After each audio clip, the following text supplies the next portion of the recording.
Waduh guys, ini kabar duka cita. Sebelumnya kita turut berbelasungkawa karena kabar yang sangat mengejutkan.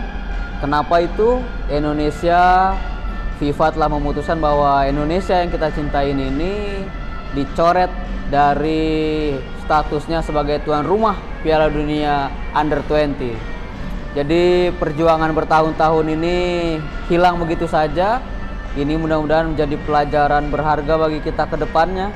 Ini kebetulan kita lagi sambil refleksi nih, karena kabar ini sangat mengejutkan dan luar biasa, sangat menegangkan tentunya. Jadi membahas isu Indonesia dicoret dari host Piala Dunia U20 ini paling tepat kalau kita bicaranya sambil refleksi gini, sambil santai supaya urat-urat yang tegang menjadi rileks lagi. Ini seperti biasa nih. Hari ini sama Kang Dadi nih di sini. Kang, ini padahal nih Kang, sebelumnya ini gubernur-gubernur udah tanda tangan Kang. Mereka itu menyetujui bahwa wilayahnya siap digunakan sebagai ajang menggelar Piala Dunia U20 di Indonesia Kang. Tapi ternyata last minute kabar mengejutkan datang dari Bali Kang. Jadi dia ingin bahwa Israel itu tidak boleh hadir di Indonesia. Dia protes ke Menteri Olahraga dan juga Ketua Umum PSSI Kang. Ini last minute ini menegangkan sekali gitu. Iya, tapi intinya kan itu udah di FIFA udah memutuskan secara resmi.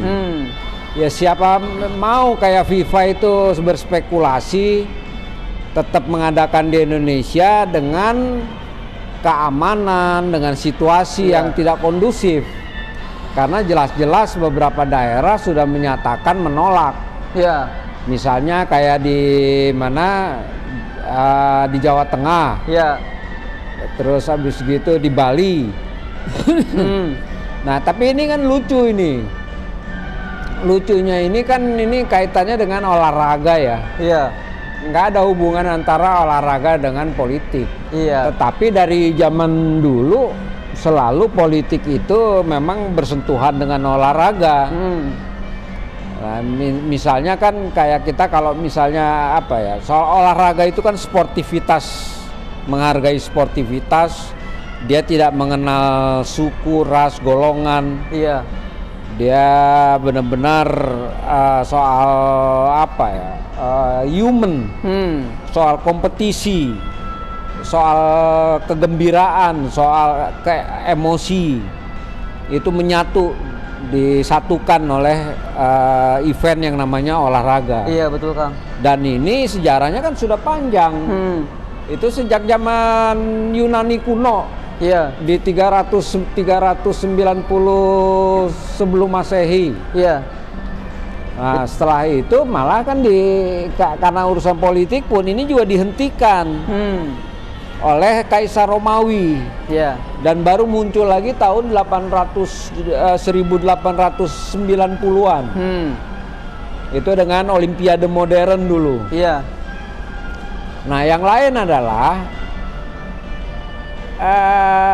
Indonesia ini baru lucunya itu adalah berkaitan dengan Israel lagi, kaitannya dengan Nas Daily. Iya. Nas Daily dulu nggak bisa masuk ke Indonesia. Tapi kemarin karena udah dia warga negara Bali, Israel. Tapi kemarin dia masuk ke Indonesia. Iya betul. Kenapa? Karena Nas Daily punya 2 kewarganegaraan. Oh oke. Sehingga dia pakai yang lain. Yang kedua, Nas Daily masuk ke Indonesia ini dealnya pun itu lebih untuk mempromosikan Indonesia. Maka muncullah yang namanya Twitter yang kontennya Nas Daily yang Bali, naik skuter. Nah, jadi tiba-tiba sekarang di Piala Dunia, umumnya masyarakat, orang-orang udah antusias banget. Tiba-tiba digagalkan. Dan yang mengerikan lagi itu untuk tim nasional U20. Iya. Yang dia sudah menantikan, memimpikan di panggung dunia, tiba-tiba sirna begitu aja. Iya. Sampai pada nangis Kang kemarin tuh. Iya, dan yang anak-anak U20 kan. Dan ini kan harusnya memang olahraga kita harus lawan dengan menyatakan bahwa olahraga sport is sport. Politik is politik. Jadi artinya pokoknya olahraga dan politik itu terpisah. Iya. Coba bayangkan ketika event olahraga dijadikan bergaining oleh teroris. Iya. Seperti tahun 72. 12 atau 13 itu atletnya Israel disandra oleh teroris. Nah kalau Kang Gaddi Palestina. sendiri melihatnya Israel, kan ini kan dari tahun 2019 kita udah bidding segala macam Kang, dan apa namanya di tahun lalu kan karena pandemi jadi diundur ke tahun ini gitu. Nah itu kan Israel memang sudah masuk dipastikan jadi finalis di ajang Piala Dunia U20 ini kan dari beberapa waktu lalu, dan gubernur-gubernur udah tanda tangan fakta integritas. Kemarin last minute tanggal 14 Maret Gubernur Bali Wayan Koster tiba-tiba bersurat ke Presiden menolak adanya timnas Israel. Itu menurut saya dia punya standar ganda tuh Kang, karena kan sebelum-sebelumnya banyak atlet dari Israel datang, termasuk juga ke Jakarta, ke Bali juga ada yang IPU itu, Interparliamentary Union itu, dari Israel ada delegasinya, nggak apa-apa ternyata. Karena kan ini lebih banyak madorotnya Kang dibanding lebih banyak madorotnya atau manfaatnya dengan penolakan Israel gitu. Kalau kita lihat kan lebih banyak madorotnya kalau kita menolak. Kayak kita mungkin dikucilkan dari kacamata sepak bola dunia, kemudian mungkin juga kita akan di-ban oleh FIFA segala macam gitu kan. Belum lagi anggaran yang udah disiapkan pemerintah. Kan kita baru belajar dari Piala Dunia kemarin. Di mana di mana ketika masyarakat mana di Qatar ya. Siapa itu kemarin itu yang dari mana, Timur Tengah? Timur Qatar. Bukan yang Maroko. Maroko. Iya. Gimana spirit empati terhadap masyarakat, terhadap bangsa Palestina itu luar biasa. Iya, betul. Bendera Palestina dikibarkan, dijadikan panggung politik juga itu. Dan semuanya baik-baik aja. Nah sekarang kita, apa alasan kita menolak kehadiran mereka? Iya. Secara politik kan kita memang menentang. Sampai kapanpun kita tidak punya hubungan diplomatik dengan Israel. Iya, betul. Ya sudah, itu kita lakukan. Tetapi kenapa ini di panggung olahraga? Memang kalau Rusia itu statusnya dia itu belum masuk ke dalam finalis Kang. Jadi belum dipastikan lolos ke putaran finalnya. Nah ini juga kan dulu kita belum tahu juga ketika kita menawarkan diri menjadi tuan rumah kan kita nggak tahu bahwa Israel akan masuk. Makanya sekarang ketika Israel udah masuk, harusnya ketika tahu Israel masuk, gubernur yang bersangkutan itu harusnya dari jauh-jauh hari menentangnya gitu Kang. Jangan last minute seperti ini gitu. Iya, dan gue sih nggak habis pikir itu sama mereka itu. Mereka ini nggak berani terbuka pikirannya itu. Iya. Dan ini juga bukan persoalan agama gitu loh. Betul. Sama sekali enggak, ini persoalan politik dan persoalan olahraga. Dan dua hal ini yang berbeda. Nah menurut gua ini pembelajaran yang bagus untuk ke depannya. Iya betul.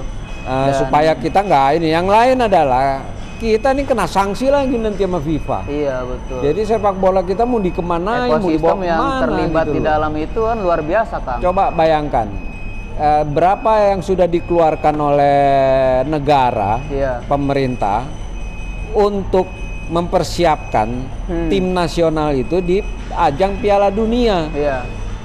Itu udah ratusan miliar, bahkan mungkin triliun. Betul Kang. Nah terus tiba-tiba lenyap begitu aja. Sampai wajar kalau misalnya Erick Thohir itu di Twitter di status IG-nya sampai dia tulis dia cuitan black. Iya. Dan emang begitu kita dapat kabar, bukan kita sih, saya pribadi gitu Kang, ketika tahu kabar tuh tadi malam itu Indonesia akhirnya di remove sebagai host Piala Dunia, itu rasanya terpukul, benar-benar hati itu benar-benar hancur gitu Kang, karena kita tahu orang-orang kawan-kawan yang terlibat di dunia sepak bola ini nggak sedikit. Bahkan Pak Menpora, sekarang Wakil Ketua Umum PSSI itu Pak Amali itu menyebut bahwa perputaran uang itu mencapai 3 triliun, Kang. 3 triliun? Dalam ekosistem sepak bola itu. Jadi kebayang ketika sepak bola kita nanti kalau di-ban itu, ya kan kita tahu Israel akan tetap bermain bola, Palestina akan tetap semua akan bola. tetap main. Hanya kita akhirnya dikucilkan oleh dunia sepak bola nih. Iya, itu pemimpin-pemimpin yang apa ya, yang nggak bagus secara wawasan. Ya. Dan ini membawa masyarakat itu ke alam yang setback, yang nggak bisa membagi apa ya, istilahnya tuh front. Iya. Ya kalau misalnya bola ya bola, ya olahraga sport, politik misalnya kayak gitu. Ini kan nasionalisme sempit. Iya, ya kan Dubes Palestina sendiri pun nggak melarang timnas Israel bertanding di Indonesia gitu. Mereka juga punya pandangan yang sangat dewasa dan sangat luas menurut saya, kan. Jadi di dalam sepak bola ya ada regulasinya tersendiri gitu. Apalagi Bali. Bicara Bali. Iya. Bicara Bali ini kan internasional. Betul. Lebih internasional gitu loh. Tiba-tiba bermain kayak gini. Iya. Dan ini sebelumnya kan juga banyak jadi delegasi kontra, Israel juga yang datang ke Bali, Kang. Makanya ini kontraproduktif menurut gua. Iya. Tapi yang paling penting sih kita harus tetap memberikan semangat kepada adik-adik kita nih, Kang, di timnas U20. Karena kan ini PSSI kita tahu udah bikin timnas U20 ini berkali-kali karena yang sebelumnya kan gagal karena pandemi kan. Iya, nah. Ya, kayak hoki Caraka itu kan mereka terpukul banget saya lihat di media kan. Oh, itu Coki Caraka malah dia kan sangat apa ya, sangat berharap. Iya, betul. Itu terjadi, dan kalau tidak terjadi dia bilang mengubur mimpi-mimpi. Betul.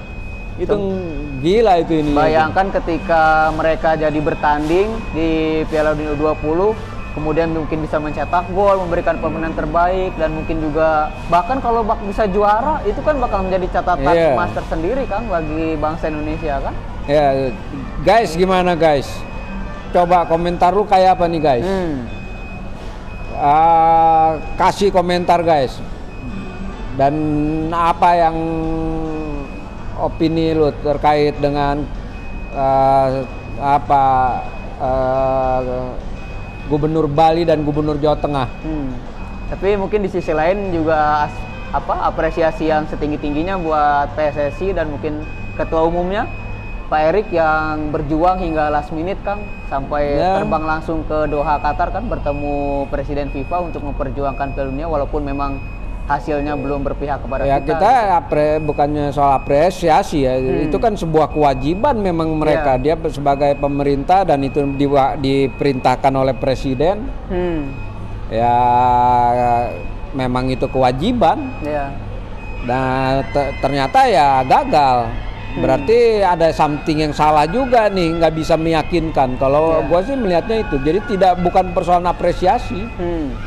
Bahwa ini ya seharusnya yang dijalankan, tugas yang harus dijalankan, dan bahwa tugasnya ini gagal itu ya kenapa gagal, malah harus dipertanyakan kenapa gagal, kenapa nggak bisa meyakinkan, kenapa kita nggak bisa meyakinkan juga ada seorang Nesdeli yang datang ke Indonesia dan orang Israel dan sekarang aman-aman aja. Iya betul. Ya mudah-mudahan mungkin di kesempatan berikutnya Indonesia bisa dapat kesempatan yang lebih besar, Kang.